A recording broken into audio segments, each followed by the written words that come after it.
Hello friends. उम्मीद है आप सब लोग बहुत अच्छे होंगे। तो पता नहीं आप लोगों में से कितनों ने स्वदेश फिल्म देखी होगी, लेकिन जिन्होंने देखी होगी होपफुली उन्हें बहुत पसंद आई होगी। पर्सनली मुझे वो मूवी बहुत पसंद आई थी क्योंकि वो सिर्फ एक मूवी नहीं है, वो एक्चुअली बॉलीवुड की one of the masterpiece movies में से एक है। क्योंकि वो मूवी आपको सच्चाई से सामना करवाती है बेसिकली लाइफ की। हमारे देश में बहुत बड़ी तादाद है ऐसे यंगस्टर्स की जो यूएस को या वेस्टर्न लाइफ को एक आइडियल के तौर पे लेते हैं और एस्पायर होते हैं वैसा बनने के लिए, वैसी अपनी लाइफ को कन्वर्ट करने के लिए। बहुत सारे लोग चाहते हैं कि वो वहाँ जाएं और वहाँ रहें और उस तरीके से जिए जैसे वेस्ट जीता है। उसे अप्रिशिएट करते हैं, उनके तरीक़ों को अप्रिशिएट करते हैं और कहीं ना कहीं इस चीज़ में थोड़े से नेगेटिवली बायस्ड हो जाते हैं अपने खुद के कल्चर और अपने खुद के बैकग्राउंड के प्रति, जो कि हो सकता है उनके एक्सपीरियंसेस को जिस तरह से उन्होंने रिसीव किया हो या चीज़ों को जिस तरह से उन्होंने देखा हो उसके हिसाब से जस्टिफाइड होगा, लेकिन वो टेक्निकली करेक्ट नहीं है। उन्होंने शायद थोड़ी डीप अंडरस्टैंडिंग महसूस नहीं की, इसलिए वो ऐसा सोचते हैं और इस चीज़ को ही फोकस करके, एनलार्ज करके, डिटेल में प्रेजेंट करती है ये मूवी स्वदेश। तो अगर आप लोगों ने नहीं देखी है तो और आपके पास अगर आप देख सकते हो तो देखिए उसको। आपकी जो सोच है उसको एनलार्ज करने में, उसको डीप करने में बहुत हेल्प करेगी वो मूवी। वो आपकी रूट्स से आपके कनेक्शन को स्ट्रॉन्ग करने में शायद हेल्प करे अगर आप उसको सही से देख के समझ सकें। तो बेसिकली कुछ चीज़ें उसी मूवी से रिलेटेड जो मुझे सबसे बेटर लगी, जो एक किसी भी यंग इंडिविजुअल को आज के टाइम में, उस मूवी को बने हुए शायद 10 से भी ज़्यादा साल हो गए, लेकिन आज के भी टाइम में किसी भी यंग इंडिविजुअल को वो मूवी बहुत सारे सबक दे सकती है। और उन्हीं सबक को थोड़ा सा मैं, उन्हीं मैसेजेस को थोड़ा सा डिस्कस करना चाहता हूँ आज। उससे पहले एक चीज़ और, कई लोगों का कहना है कि शाहरुख खान एक बहुत अच्छे एक्टर शायद नहीं है, उनका मानना है, और या फिर एक बहुत ही मसाला मिर्च टाइप के एक्टर या कलाकार हैं और इन फिल्मों में उनका जोर ज़्यादा रहता है। लेकिन अगर आप स्वदेश देखेंगे तो किसी भी बेस्ट टाइप के जो एक्टर आपके फेवरेट हैं या जिनको आप आइडियलाइज़ करते हैं, उनकी परफॉर्मेंस की टक्कर उन्होंने इस मूवी में दी है। उनके टक्कर की परफॉर्मेंस इस मूवी में उन्होंने दी है और बहुत ज़बरदस्त परफॉर्मेंस दी है। जितना अप्रिशिएट किया जाए कम है उनके काम को। और मुझे नहीं लगता कि उनको इनफ रिकॉग्निशन मिला उनकी काम और उनकी परफॉर्मेंस के लिए जो उन्होंने इस मूवी में दी, और ना ही डायरेक्टर को, क्योंकि ये मूवी कुछ खास कामयाब नहीं हो पाई थी। जो स्टैंडर्ड्स हैं इंडस्ट्री के फिल्म मेकिंग में हमारी कंट्री के कामयाब होने के, पैसों से या फिर व्यूअरशिप के हिसाब से और पैसों के अर्निंग के हिसाब से। तो मूवी में एक जो स्पेशल कॉन्ट्रास्ट दिखाया गया वो दिखाया गया कि वेस्ट की रिप्रेजेंटेटिव एक कंट्री है यूएसए, उनका क्या लाइफस्टाइल है, उनका क्या कल्चर है, और बेसिकली हमारा क्या कल्चर है। और हमारे कल्चर में जो एक ये सोच भी है कहीं ना कहीं, जो कि हमारा कल्चर उनसे सुपीरियर है, ऐसा नहीं है। वो सुपीरियर नहीं है, ये दोनों ही कल्चर अलग अलग चीज़ें ऑफ़र करते हैं। ना ही उनका कल्चर सुपीरियर, ना हमारा कल्चर सुपीरियर है। ये दोनों ही कल्चर हर इंडिविजुअल को अलग अलग तरह की अपॉर्चुनिटीज़ और अलग अलग तरह की फैसिलिटीज़ प्रोवाइड करते हैं। डिपेंडिंग अपॉन आप किस टाइप के इंडिविजुअल हैं, आपको दोनों में से कोई भी बेटर लग सकता है एक्चुअली कोई भी बेटर नहीं, ये सिर्फ लाइफ को जीने के दो अलग अलग तरीके हैं। तो आप सोच रहे होंगे क्या ऐसा फ़र्क है समझने लायक वेस्ट में और इंडिया में, जिसको कि समझना ज़रूरी है। तो ये उन लोगों के लिए ज़रूरी है जो ऐसा सोचते हैं कि या तो वेस्ट का कल्चर बहुत बेस्ट है और हम उनके आगे कुछ भी नहीं है, हमने कुछ नहीं किया, यहाँ सब कुछ ज़िंदगी झंड है। या फिर जो लोग यहाँ पे हैं और बहुत ज़्यादा राइट हैं और अतिवादी हैं और ये सोचते हैं कि हमारा कल्चर बेस्ट है और उनका कल्चर बिल्कुल फूहड़ है और उनके अंदर कोई सभ्यता नहीं है, या वो, इन दोनों के लिए ही ये समझने वाली बात है दोनों कल्चर का एक बेसिक फ़र्क कि ये किसी के आगे या किसी के बड़े होने का मसला नहीं है, ये डिफरेंट तरीके से ऑपरेट करने का मसला है बेसिकली। अब थोड़ा सा मैं अपने पर्सनल जो मेरी गलतियाँ थी पास्ट में उसको आइडेंटिफाई कर देता हूँ पहले। मैं भी जब नया नया स्कूल से निकला था या 10th 11th 12th में था, तो मैं भी इसी तरह से सोचता था कि हमें इनफ आज़ादी नहीं मिलती, इंडिविजुअल प्रिवेसी नहीं मिलती यंगस्टर्स को। और मैं भी तंग रहता था रिलेटिव्स से, फ्रेंड्स से, रिश्तेदारों से, पेरेंट्स, घर वालों, फैमिली से, कि तंग तो नहीं, लेकिन कभी कभार ऐसा हो जाता था कि जब ऐसा फील होता था कि बहुत ज़्यादा इंटरकनेक्टेड लाइफ है हम सबकी। और जब आप वेस्टर्न पर्सपेक्टिव देखते हैं तो उनकी मूवीज़ में या उनकी बुक्स में आपको दिखता है कि वहाँ लाइफ थोड़ी सी जो डोर है वो थोड़ी ढीली है हर इंडिविजुअल के लिए। अगर वो चाहे तो मूव अराउंड हो सकता है। फॉर एग्जांपल मान लीजिए कोई फैमिली फंक्शन है, एक इंडिविजुअल फैसला कर सकता है कि वो उसमें वहाँ जाना चाहता है या नहीं जाना चाहता, इवन बहुत यंग एज में भी। हमारे यहाँ ये होता है कि जनरली, मैं एक जनरल टर्म्स में बात कर रहा हूँ, कि अगर कोई फैमिली फंक्शन है तो उसमें सब फैमिली वालों का जाना ज़रूरी है, कोई नहीं जाएगा तो वो बुरा लगेगा। तो एक तरीके का मेंटल और साइकोलॉजिकल प्रेशर होता है ग्रुप का, सोसाइटी का। तो ये एक एग्जांपल है उस चीज़ को समझने के लिए। इसके अलावा थोड़ी फ्रीडम की कमी लगती थी। फॉर एग्जांपल अगर कोई स्पोर्ट चूज़ करना है प्रोफेशनली प्रैक्टिस करने के लिए उस चीज़ में, या स्कूल में क्या पढ़ना है या नहीं पढ़ना है इससे रिलेटेड,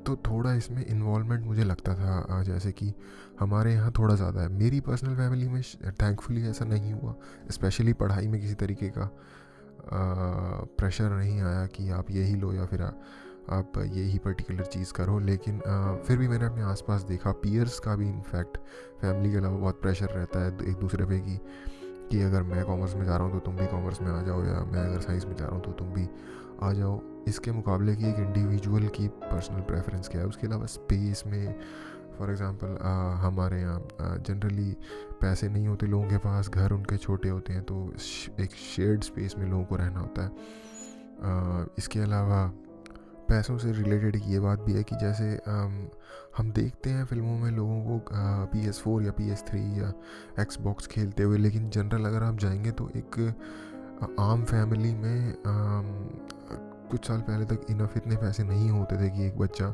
इन चीज़ों को अफोर्ड कर पाए। शायद आज भी नहीं होते, लेकिन क्योंकि ज़्यादा पॉपुलर कल्चर में ये चीज़ें फेमस है, इसलिए हर इंडिविजुअल को ऐसा लगता है कि कहीं ना कहीं वो इकोनॉमिकली बंधा हुआ है। स्पेशली जो यंग बच्चे हैं उनको ऐसा लगता है कि कहीं ना कहीं वो बंधे हुए हैं और वो चीज़ें नहीं कर पा रहे किसी ना किसी पैसे की वजह से या किसी प्रॉब्लम की वजह से, जो वो करना चाहते हैं, जो वो करना चाहेंगे। तो इन्हीं सारे मिले जुले कारणों की वजह से मैं भी किसी ना किसी हद तक ये सोचता था कि यार हमारा सिस्टम यहाँ पे अच्छा नहीं है, हम उस तरह से वो चीज़ें नहीं कर पाते जिस तरीके से हम करना चाहेंगे। स्केट बोर्डिंग फॉर एग्ज़ाम्पल, या फिर बास्केटबॉल खेलना, या फिर कहीं भी अपने दोस्तों के साथ ग्रुप में चले जाना एक यंग एज में इतना परमिसेबल नहीं होता।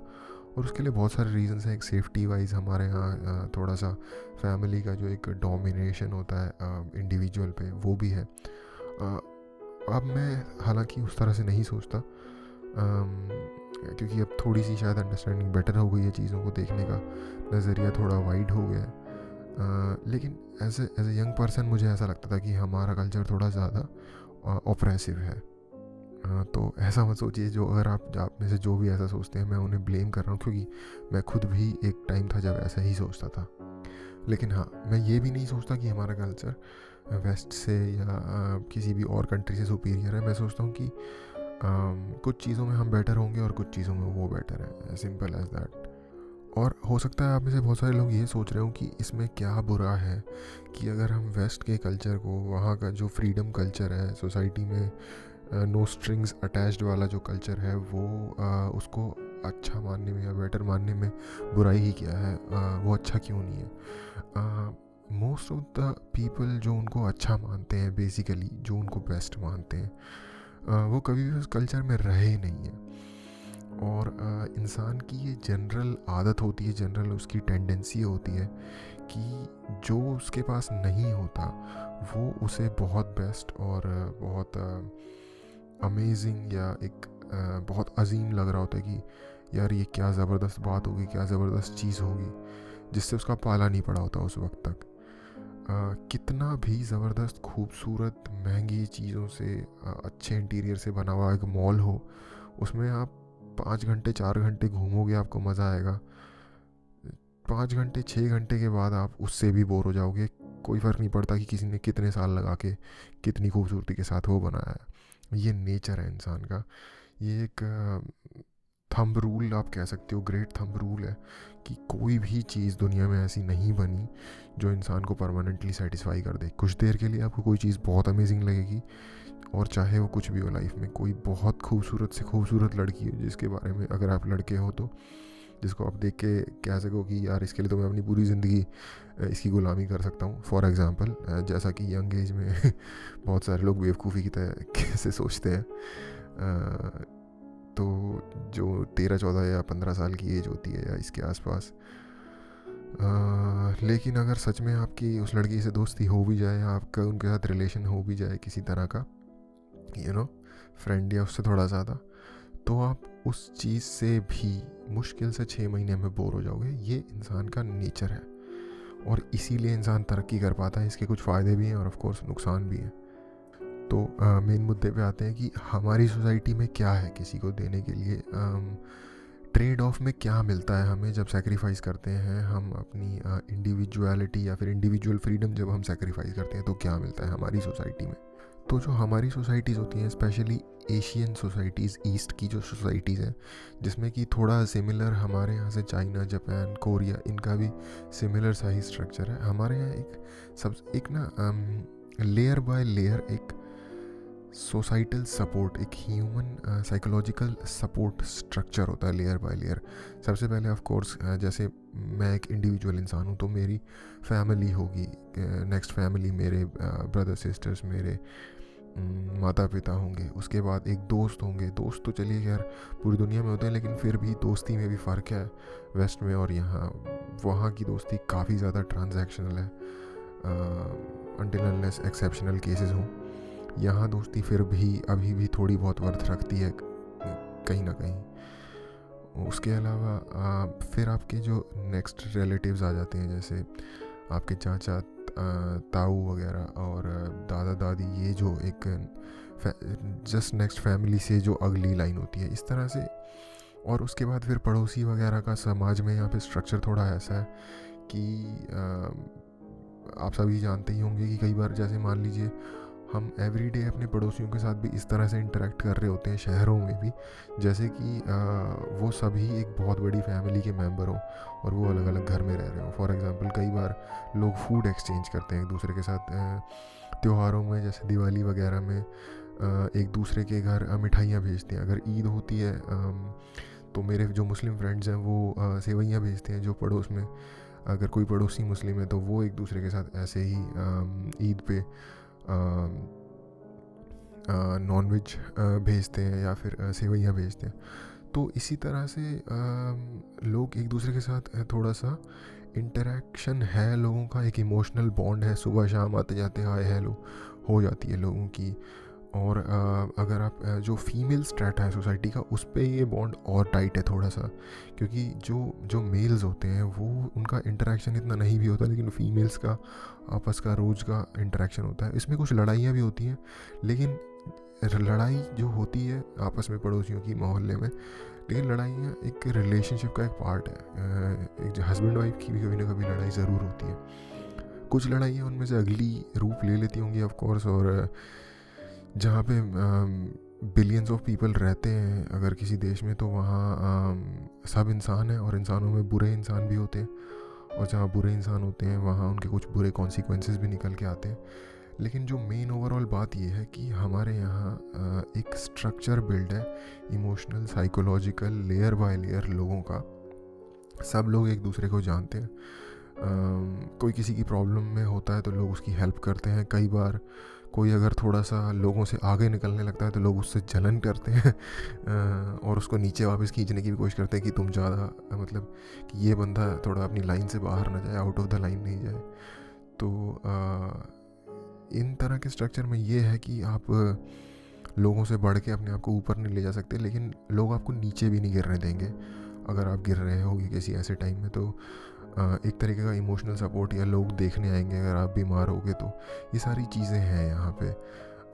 उसी अंदर ही अंदर रहना है, अंदर ही लड़ना है, अंदर ही आपस में एक दूसरे से जलन भी रखनी है, लेकिन एक दूसरे के साथ साथ भी नहीं छोड़ना, काइंड ऑफ लाइक दैट, अगर मैं एक्सप्लेन कर पाया हूँ तो होपफुली आप समझ रहे होंगे मैं क्या कहना चाहता हूँ। दूसरी तरफ जो वेस्टर्न सोसाइटी है, वहाँ पे ऐसा कोई ऑब्लिगेशन नहीं है आपके पड़ोसियों की तरफ से या आपके रिश्तेदारों की तरफ से। आप उनके घर जाते हैं, कोई बात नहीं, मोस्टली लोग नहीं जाते, लेकिन जो कुछ ख़ानदानी लोग हैं वहाँ पे भी थोड़े से ऑर्थोडॉक्स टाइप के भी लोग होते हैं, उन्होंने इस तरह के ट्रेडिशंस को प्रिजर्व रखा है अभी भी। लेकिन वहाँ भी वहाँ इन तरीके के ट्रेडिशंस को तोड़ना भी, जहाँ ये ऑलरेडी एग्जिस्ट भी करते हैं, कोई बड़ी बात नहीं है, क्योंकि सोसाइटी ही इस तरह की है। और बाकी जो ज़्यादातर सोसाइटी है वहाँ तो ये चीज़ें ऑलरेडी प्रेवलेंट हैं ही नहीं। फॉर एग्ज़ाम्पल एक थैंक्स गिविंग डे, एक त्यौहार है उनका, उस पर वो लोग फैमिली में या पड़ोसियों में जो बहुत क्लोज़ हैं वो आपस में आके मिल के सेलिब्रेट करते हैं, लेकिन उनके वहाँ वो एक एक्सटेंडेड स्ट्रक्चर नहीं होता कि जिसमें पूरा ख़ानदान एक दूसरे को जानता है, पड़ोसी वगैरह सारे मिल के सेलिब्रेट कर रहे हैं। और तो ये जो एक ह्यूमन कनेक्शन है एक दूसरे के साथ, वो वहाँ ऑलमोस्ट अगर आप डिटेल में जाके देखेंगे तो नॉन एग्जिस्टेंट है। बहुत लकी माने जाते हैं वहाँ पे वो लोग जिनके पास ऐसे फ्रेंड हैं जिनके ऊपर वो बुरे टाइम में उनको काउंट कर सकें कि ये मेरी हेल्प कर सकता है। उन पे उनके दिल में ये हो कि हाँ, अगर मेरे ऊपर कोई बुरा टाइम आएगा तो ये मेरा रिलेटिव या मेरे पेरेंट्स या मेरे रिश्तेदार या मेरे बच्चे, फॉर एग्ज़ाम्पल अगर कोई किसी के बच्चे भी हैं सपोर्ट करने लायक, तो अगर वो किसी पे रिलाई कर सकें कि ये बंदा मेरे काम आएगा बुरे वक्त में, तो वहाँ एक बड़ी बात होती है। यहाँ पे फिर भी वो स्ट्रक्चर थोड़ा सा स्ट्रॉन्ग है उनसे ज़्यादा, लेकिन वहाँ फ़ायदा ये है कि वहाँ आप अपने किसी भी एक्शन के लिए किसी को जवाबदेह नहीं है। फॉर एग्ज़ाम्पल एक थोड़ा सा हार्ड एग्ज़ाम्पल लेते हैं, बहुत सारी वहाँ पे पॉर्न इंडस्ट्री बहुत ही प्रॉस्पर करती है। क्यों? क्योंकि जो वो लड़कियाँ हैं जो उन इंडस्ट्री में काम करने जाती हैं, उनको इस बात का डर नहीं है कि कल को उनको किसी को अपनी मोरालिटी पे, अगर कोई उनकी मोरालिटी पे क्वेश्चन करेगा, क्योंकि ये अथॉरिटी ही वो किसी को नहीं देते कि कोई उनकी मोरालिटी पे क्वेश्चन कर सके, क्योंकि वहाँ इतना स्ट्रक्चर या इतना बॉन्ड इमोशनल है ही नहीं लोगों का कि वो करें। अगर कोई करता है वो एक दो बार जोक करेंगे, हंसेंगे, ज़्यादा से ज़्यादा, और कुछ कोई ख़ास फ़र्क नहीं पड़ता। कोई किसी को अपने एक्शंस के लिए जवाबदेह नहीं माना जाता। जबकि यहाँ आप देखेंगे तो फॉर एग्ज़ाम्पल गली में लोगों की बात होती है कि उनका बेटा फर्स्ट आ गया स्टडी में, या उनके बेटे ने टॉप कर लिया। एक यहाँ एक शेयर्ड तरीके की एक न्यूज़ होती है। तो वहाँ आपके पास आज़ादी है, सपोर्ट नहीं है। अगर आप कुछ करना चाहते हो, फॉर एग्ज़ाम्पल आप एक एंटरप्रेन्योर बनना चाहते हो, और आप चाहते हो कि जैसे मार्क ज़करबर्ग ने फेसबुक फाउंड किया और बिलियनियर बन गया, आप भी चाहते हो कि मेरे पास भी कोई आइडिया है और मैं भी ये काम करूँगा और उसमें पूरा जोर लगा दूँगा। तो वहाँ आपको कोई ऐसा होगा नहीं आसपास जो आपकी इस चीज़ से चिढ़े, क्योंकि कोई है ही नहीं आसपास बेसिकली। अगर हर बंदा एक दूसरे के साथ ज़्यादातर प्रोफेशनली जुड़ा हुआ है, प्रोफेशनल कनेक्शन में, जिसको आपका आइडिया अच्छा लगेगा वो आपको सपोर्ट करेगा, जिसको सूट नहीं करेगा आपका आइडिया, लगेगा कि नहीं ये फूलिश आइडिया, वो आपको कहेगा नहीं मैं इसमें सपोर्ट नहीं करना चाहता। कोई पर्सनल एक दूसरे से टच या सपोर्ट नहीं है। ऑफ कोर्स इंडिविजुअल लोग होते होंगे जिनके दोस्त या कलीग होते होंगे जिनसे उनका कनेक्शन होगा, लेकिन हमारे यहाँ जो एक एक्सटेंडेड लेवल पे जो चीज़ अवेलेबल है वो वहाँ नहीं है बेसिकली।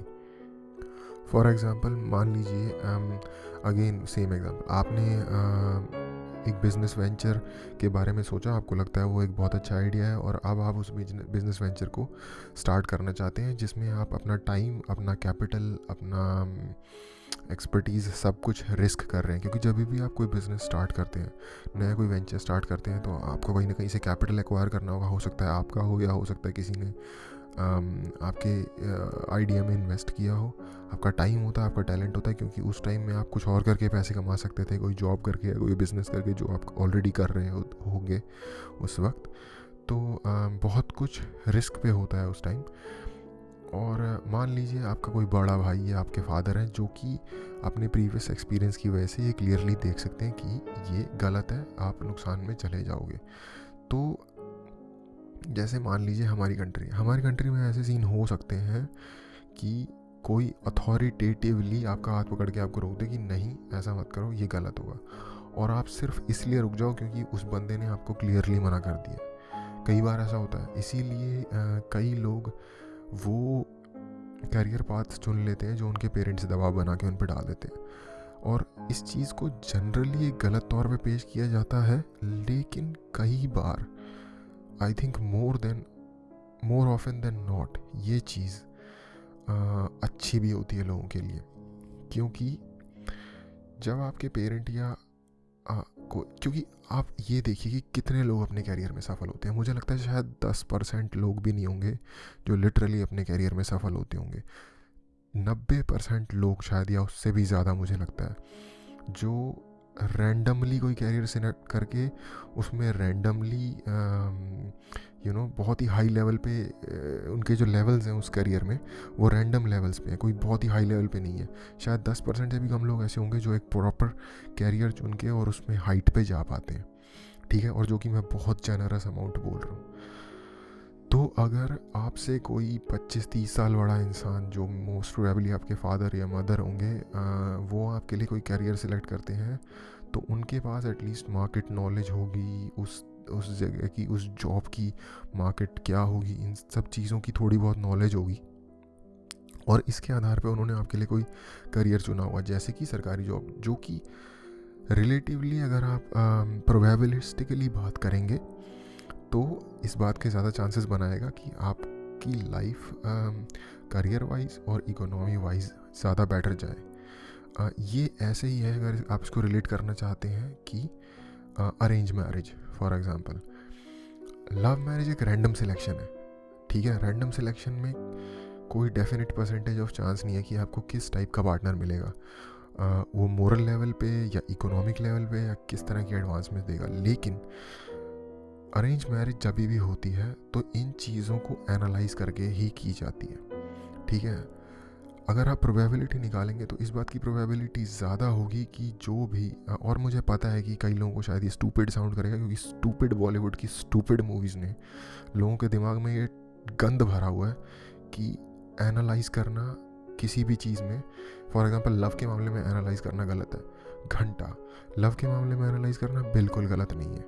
फॉर एग्जांपल एक मूवी में एक सीन है, आई थिंक वीरदास ने वो सीन किया है नमस्ते लंदन मूवी में, जहाँ वो एक्सप्लेन कर रहा होता है कैटरीना कैफ को कि हमारी आई थिंक क्या वर्ड यूज़ किया मैं भूल गया, कंपैटिबिलिटी, यस, कंपैटिबिलिटी दिखा रहा होता है, एक कॉमेडिक तरीके से दिखाया कि वो कंपैटिबिलिटी जज कर रहा होता है।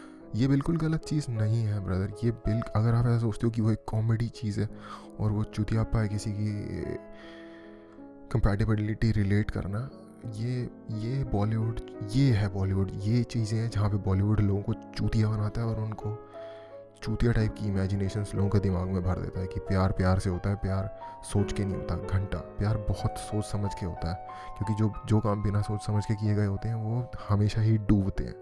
प्यार भी, रिलेशनशिप भी, अगर आप डीपली सोचो, एक तरीके का कॉन्ट्रैक्ट है। शादी एक कॉन्ट्रैक्ट होता है जिसमें दो लोग एक दूसरे को कुछ निश्चित चीज़ों के बदले में कुछ निश्चित चीज़ें प्रॉमिस करते हैं, वो एक कॉन्ट्रैक्ट है। तो अगर आप सच्चे प्यार की बॉलीवुड की उन स्टोरीज़ में फंसे हो तो सॉरी मैं साइड ट्रैक हो गया यहाँ पे थोड़ा सा, लेकिन उससे बाहर आके सोचना।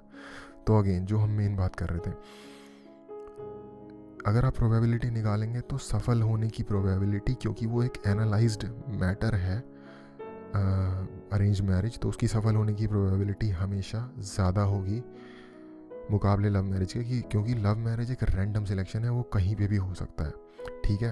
आपको नहीं पता एक इंसान से इनिशियली आपको क्या देख के अट्रैक्शन हो जाए और वो फिर बिल्ड हो गए, लव में हो जाए, और और आप शायद शादी भी कर लो, लेकिन इस बात के चांसेस ज़्यादा हैं, चाहे वो कुछ ही परसेंट ज़्यादा हो, लेकिन इस बात के चांसेस स्टिल ज़्यादा हैं कि अरेंज मैरिज में कंपैटिबिलिटी हायर होगी और इसलिए उस मैरिज के सस्टेन होने के चांसेस भी ज़्यादा होंगे।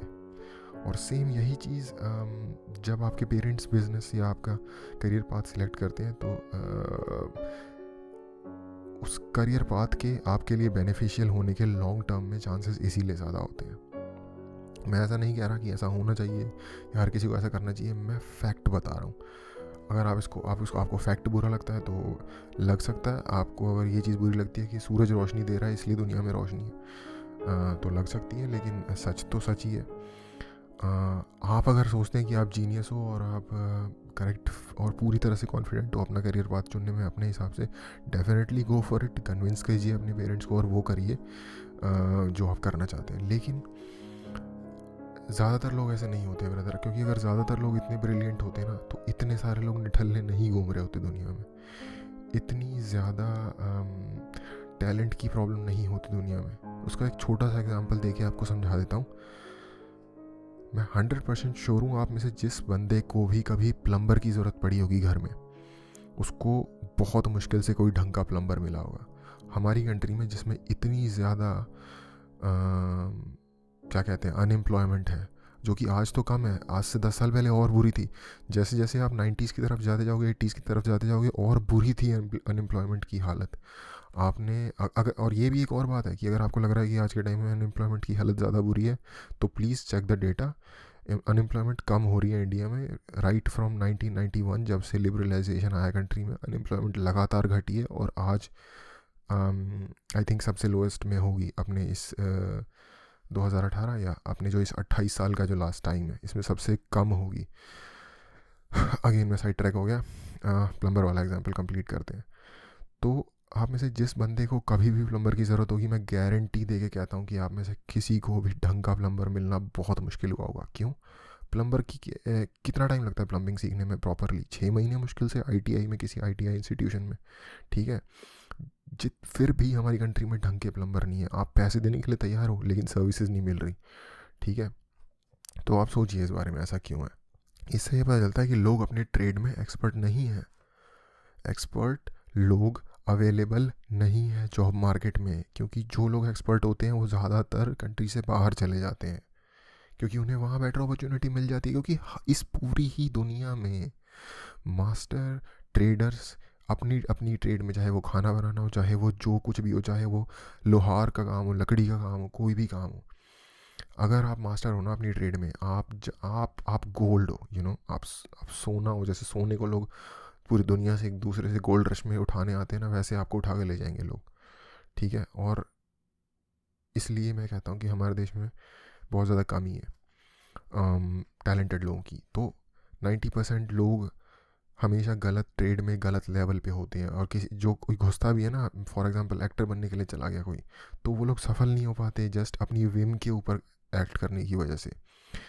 ये अगर आप 100% कॉन्फिडेंट हो कि भाई आपके अंदर वो बात है, 100% नहीं, 95% भी कॉन्फिडेंट हो कि अगर आपके अंदर बात है, ठीक है, और वो ट्रूथफुली सेल्फ एग्जामिन्ड जवाब होना चाहिए कि आपके अंदर वो बात है जो आप करना चाहते हो, तो डेफिनेटली अपने पेरेंट्स को कन्विंस कीजिए and go for it and try for it. और अगर फिर भी, और अगर नहीं भी है तो भी मान लीजिए 1-2 साल दीजिए किसी भी अपने शौक़ को, ठीक है। लेकिन रियलिटी को फेस करना भी, अगर आप एक स्टेबल सेफ कैरियर देखना चाहते हो फ्यूचर में, तो वो ज़रूरी है। खैर ये बात बहुत लंबी हो गई थी। मतलब इंडिया में जो जो मैं हाथ पकड़ने वाली बात करता कि हाथ पकड़ के किसी को रोका जा सकता है या हाथ पकड़ के किसी को किसी कैरियर में डाला जा सकता है, ये पूरा एग्जांपल काफ़ी लंबा चला गया। तो ये चीज़ वेस्ट में नहीं है। फॉर एग्जांपल मान लीजिए एक लड़की है, उसको दिखता है कि ये बंदा मेरी लाइफ में सबसे बढ़िया रहेगा, एक पर्टिकुलर इंसान के बारे में उसे ऐसा लगता है, इसके पास पैसे भी हैं, ये सपोर्टिव भी है, ये मुझे प्यार भी करता है, ये मेरी रिस्पेक्ट भी करता है। लेकिन समहाउ उसको एक दूसरा डूशबैग लड़का पसंद आ जाता है, ठीक है, चूतिया हरामी लड़का पसंद आ जाता है। और वो क्योंकि उसको वो पसंद है तो वो पसंद के पीछे जा रही है। हमारे यहाँ शायद ऐसा हो सकता है कि माँ थोड़ा सा प्रेशर डाल के या एक्सप्लेन करके उसको मना ले कि भाई तुम शादी कर लो। यहाँ वेस्ट में ये पॉसिबल नहीं है, ठीक है। वहाँ ऐसी पोजीशंस में भी जब लोगों के साथ थोड़ा सा प्रेशर टैक्टिक अपनानी चाहिए, लोगों को थोड़ा सा प्रेशराइज करना चाहिए ऐसी पोजीशन में भी, और जहाँ वो भी चाहते हैं कि कोई हमें प्रेशराइज करके इस रास्ते में ढकेल दे, क्योंकि उन्हें सबकॉन्शियसली पता होता है कि वो उनके लिए बेटर है, वहाँ भी उनको ऐसा कोई इंसान नहीं मिलता जो उनको उस तरफ पुश कर सके। तो ये फ़र्क है बेसिकली दोनों जगहों में। वहाँ अगर आप इंडिविजुअल पूरे कॉन्फिडेंट और टैलेंटेड बनते हो, डेफिनेटली आप सफल होगे लाइफ में, क्योंकि आप ऑफकोर्स मेहनत भी आपको करनी होगी, लेकिन सफल होगे, क्योंकि कोई रोकने नहीं आता, कोई वो नहीं है, लेकिन क्योंकि कोई सपोर्ट स्ट्रक्चर भी नहीं है उसी टाइम पे, तो इमोशनली ये बहुत हार्ड होता है। और वो कल्चर आई थिंक उन लोगों के लिए बेटर है जो इमोशनली बहुत स्ट्रांग है, सुपर स्ट्रांग है, अकेले रह सकते हो। आपने कभी अकेले रह के देखा है 2-3 महीने एक घर में? अगर आप टेस्ट करना चाहते हो तो आप इस तरह से टेस्ट कर सकते हो कि आप कितने इमोशनली स्ट्रांग हो और इंडिविजुअल कितना अच्छा परफॉर्म कर सकते हो। आई एम सॉरी, इंडिविजुअली कितना अच्छा परफॉर्म कर सकते हो। और हम जैसे जो ईस्टर्न कल्चर से बिलोंग करने वाले लोग हैं, उन लोगों के लिए इस चीज़ के अराउंड अपना दिमाग लगाना या इस चीज़ को समझना बहुत मुश्किल हो जाता है कि वेस्ट में कैसे पेरेंट्स या रिश्तेदार या भाई बहन दोस्त अपने प्यारे लोगों को वैसी राह पे जाने देते हैं खुला, जो उनको स्ट्रेट अवे पता है अपने एक्सपीरियंस की वजह से कि गलत है। और ऐसा होता है बहुत सारे केसेस में, ऐसा होता है कि वो रोकना चाह के भी वो उनको पता है कि मेरा रोकना गलत होगा, क्योंकि स्ट्रक्चर ही सोसाइटी का वैसा है, सोच ही उस तरह से डेवलप हो रखी है, और वो नहीं रोक पाते वहाँ के लोग। और हम लोग इस चीज़ को समझ नहीं सकते क्योंकि हम कभी भी उस सोसाइटी में ग्रो अप नहीं हुए हैं। आपको एक मूवी का एग्जांपल देता हूँ। अगर आप लोगों में से ने फॉरेस्ट गंप मूवी देखी है तो आपको पता होगा कि उसमें जो लड़की, आई थिंक जेनी नाम है उसका, जो उसमें फीमेल प्रोटैगनिस्ट है, तो उसको पता होता है कि फॉरेस्ट गंप उसके लिए बेस्ट चॉइस है और बेस्ट साथी है ज़िंदगी में, और बहुत ज़्यादा ओवर अचीव्ड बंदा होता है, बहुत ज़्यादा उसने ज़िंदगी में अचीव किया होता है, दिल का बहुत साफ़ होता है और अच्छा होता है, लेकिन कहीं ना कहीं क्योंकि उसे लग रहा होता है कि ये मेरे लिए बेटर नहीं है, या फिर उसे लग रहा होता है कि ये मेरे लिए बेटर इनफ नहीं है, तो वो किसी ना किसी रीज़न से इधर उधर डिफरेंट गाइस के साथ हैंग अराउंड करती रहती है, टाइम पास करती रहती है और प्रॉब्लम्स में आती रहती है, और हमेशा जो फॉरेस्ट गंप है, जो मेल प्रोटैगनिस्ट है टॉम हैंक्स, वो उसको बचाने आ जाता है उस सिचुएशंस में कई बार, लेकिन वो एंड में उसके पास लौट के तब आती है जब उसको ऑलरेडी एक फेटल, सॉरी मैंने अगर किसी के लिए मूवी रून की हो, तो उसको एक फेटल बीमारी हो जाती है उसके बाद। एनीवेज, ये कोई ज़्यादा बड़ा खुलासा नहीं है, ये मूवी इतनी बड़ी सुपर अमेजिंग मूवी है कि अगर आप लोगों ने नहीं देखी तो जाके देखो। इस वीडियो से अगर आपको कोई और फ़ायदा नहीं होगा तो एटलीस्ट ये फ़ायदा होगा कि आपको इस मूवी का नाम पता चला और आपने ये मूवी देखी, क्योंकि ये अपने आप में लाइफ चेंजिंग एक्सपीरियंस इस मूवी को देखना। दुनिया की टॉप 10 मूवीज़ अगर होंगी ना पूरी दुनिया में, तो उसमें से एक मूवी है फॉरेस्ट गंप, टॉम हैंक्स की। तो खैर, मूवी में के थ्रू जो मैं समझाना चाह रहा था, फॉरेस्ट को पता होता है कि वो लड़की गलत कर रही है, लेकिन वो उसे ज़बरदस्ती नहीं रोक सकता, या उस लड़की के को अपने पास नहीं बुला सकता, उसको गुस्सा नहीं कर सकता उस पर, या कोई भी उसकी फ्रेंड भी, इसी फॉर दैट मैटर, क्योंकि वहाँ का कल्चर ही ऐसा है। तो इसलिए मैं ये श्योर नहीं हूँ कि अगर हम किसी एक कल्चर को बेटर कह सकते हैं कि नहीं कह सकते। मुझे नहीं लगता वो बेटर है, मुझे नहीं लगता ये बेटर है। ये it's all about individual preferences. अगर आपको ऐसा लगता है कि भाई आपको, आप अकेले बहुत बढ़िया काम करते हो, टीम में आप शायद उतना अच्छा काम नहीं कर पाते, लोगों के साथ सामंजस्य तालमेल नहीं बैठा पाते, और अकेले आप फाड़ देते हो, अगर आपको लगता है कि आप एक अच्छे टेनिस प्लेयर बन सकते हो लेकिन एक अच्छे फुटबॉलर नहीं बन सकते, फॉर एग्जांपल स्पोर्ट्स के, अगर स्पोर्ट्स से एनालॉजी उठाई जाए तो, क्योंकि फुटबॉल एक टीम गेम है, टीम एफर्ट के साथ जीतता है बंदा उसमें। टेनिस एक इंडिविजुअल गेम है, उसमें इंडिविजुअल एफर्ट से बंदा जीत सकता है। तो और आप अकेले रहने में माहिर हो, आपको इमोशनल सपोर्ट नहीं चाहिए, आपका खुद की अपनी जो आपकी इंडिविजुअल अपने माइंड की जो मोटिवेशन है वो इतनी हाई है कि आप अपने आप को ही, you can pull yourself by your bootstraps, जैसा कि इंग्लिश में कहते हैं, तो आप डेफिनेटली वेस्टर्न कल्चर के लिए सूटेड इंसान हो। लेकिन अगर आपको इमोशनल सपोर्ट चाहिए होता है, किसी भी त्योहार के मौके पे या किसी भी किसी भी ऐसे मौके पे जब खुशी हुई या गम हुआ तो आप कंधा ढूंढते हो रोने के लिए, या फिर रोने के लिए नहीं तो एटलीस्ट कोई प्यार के दो बोल बोल दे, you know what I mean. तो आपके लिए बिल्कुल भी वो जगह सही नहीं है, क्योंकि वहाँ बहुत मुश्किल है ऐसे जेन्युइन अक्वेंटेंसेस या फ्रेंड्स या सपोर्टर्स ढूंढना जो आपके लिए सच में दिल रखते हो, दिल से आपके लिए अच्छा सोचते हो। सब अपने बिजनेस में बिजी काइंड ऑफ चीज़ है वहाँ, सब अपने काम में मस्त है, सब अपनी ज़िंदगी में मगन है। हमारे यहाँ फिर भी लोगों के पास लोगों की बातें सुनने का टाइम है यार। लोग रुक के अगर आप रास्ता पूछते हो तो बता देता है कोई वहाँ। मेरे को मौका मिला है थोड़ा बहुत घूमने का यूएसए और यूरोप में, और थोड़ा बहुत चाइना में। लोग आपको चाइना का तो नहीं मैं कह रहा, मैं स्पेशली यूएस और कनाडा के बारे में बता सकता हूँ कि आपको बंदा ही नहीं मिलेगा सड़क पे कि जिससे आप पूछ सको, लोग ही नहीं दिखेंगे आपको सड़क पे कि जिससे आप पूछ सको ये जगह कहाँ है। सिर्फ शहरों के अलावा, शहरों में कहीं शहर से थोड़ा सा बाहर जाओगे, शहरों में भी किसी रेजिडेंशियल एरिया में जाओगे, लोग ही नहीं नज़र आएंगे, क्योंकि कोई या तो अपने घर में आराम कर रहे हैं, सो रहे हैं, टीवी देख रहे हैं, इंटरनेट चला रहे हैं, या फिर अपनी दफ्तर में अपने ऑफिस में काम कर रहे हैं। और हमारे देश में क्या सीन है आजकल, या मुझे लगता है पिछले 15-20 सालों से, कि जो यंगस्टर हैं, जो स्कूल की एज के जो चिल्ड्रन हैं, या फिर फॉर एग्जांपल जो इवन कॉलेज एज या उससे बाद के भी हैं, उनको लगता है कि भाई दुनिया का एपिटोम यूएसए है। जो लोग वो कर रहे हैं वो बेस्ट कर रहे हैं, हर चीज़ में वो बेस्ट हैं, उनकी तरह से ज़िंदगी जियो, उनकी तरह से कैप पहनो। यूएस बेसबॉल की एक कैप आती है, बहुत महंगी, आई थिंक $50 के आसपास स्टार्ट होती है वो कैप, और टैक्स के बिफोर टैक्सेस, उसके बाद टैक्सेस अलग से लगते हैं उस पर। और वो वाली बेसबॉल की कैप इंडिया में पहन के घूम रहे हैं। बेसबॉल के रूल नहीं पता उनको कैसे खेलने हैं, लेकिन वो वाली बेसबॉल की कैप पहन के इंडिया में घूम रहे हैं। बास्केटबॉल के माइकल जॉर्डन के जूते हैं, वो पहन के घूम रहे हैं, उनको खेलना नहीं आता बास्केटबॉल। एक अंधी फॉलोइंग एक तरह की है, यूएस कल्चर से रिलेटेड है हमारे वहाँ।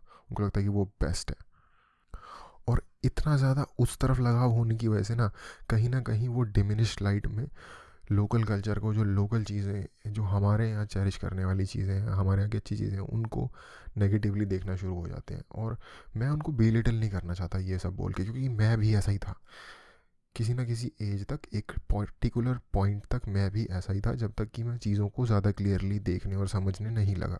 और इसीलिए आई थिंक मैं ये कर रहा हूँ, मैं ये इतनी एक्सप्लेनेशन इसीलिए दे रहा हूँ क्योंकि शायद अगर कोई ऐसा बंदा सुने जो ऑलरेडी, जिसकी सोच में इससे थोड़ी बेहतरी आ सके, तो इसी के लिए शायद मैं ये कर भी रहा हूँ।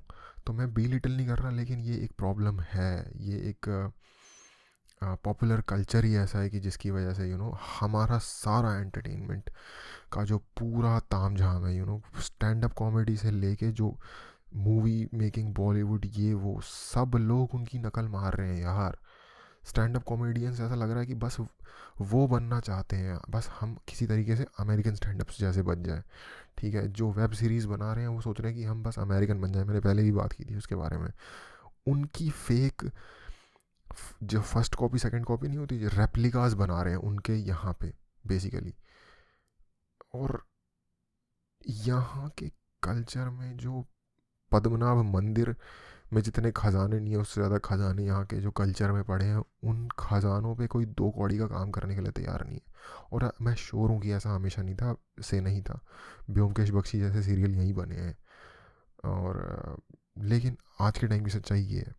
और इसलिए जैसा कि मैंने कहा, कहीं ना कहीं वो बिलिटिल करना शुरू कर देते हैं यहाँ के लोकल कल्चर को और लोकल चीज़ों को, लोकल स्टोरीज़ को। और उसका अगेन कारण यही है कि आपने कभी उस जगह पे वहाँ रह के उस जगह की कमियों को अपनी आँखों से नहीं देखा यार। क्योंकि अगर वो जगह इतनी परफेक्ट होती ना, तो वहाँ हर रोज़ आए दिन कहीं ना कहीं राइट्स होते हैं। वहाँ के न्यूज़ चैनल्स आप उठा के देख लीजिए, हर वक्त जैसे हमारे यहाँ न्यूज़ चैनल्स पे लड़ाइयाँ चल रही हैं, वैसे ही उनके वहाँ भी चल रही हैं। फॉक्स न्यूज़, CNN, अलाना फलाना ढिमका। ठीक है, काले गोरों से लड़ रहे हैं, गोरे आपस में लड़ रहे हैं। ठीक है, गोरे और काले दोनों मिलके मैक्सिकन से लड़ रहे हैं। ये क्या चक्कर है? अ, ये लगता है कि किसी भी तरह से एक परफेक्ट सोसाइटी का रिफ्लेक्शन है। नहीं, वहाँ पे बहुत मामलों में हमारे यहाँ से बुरी हालत है।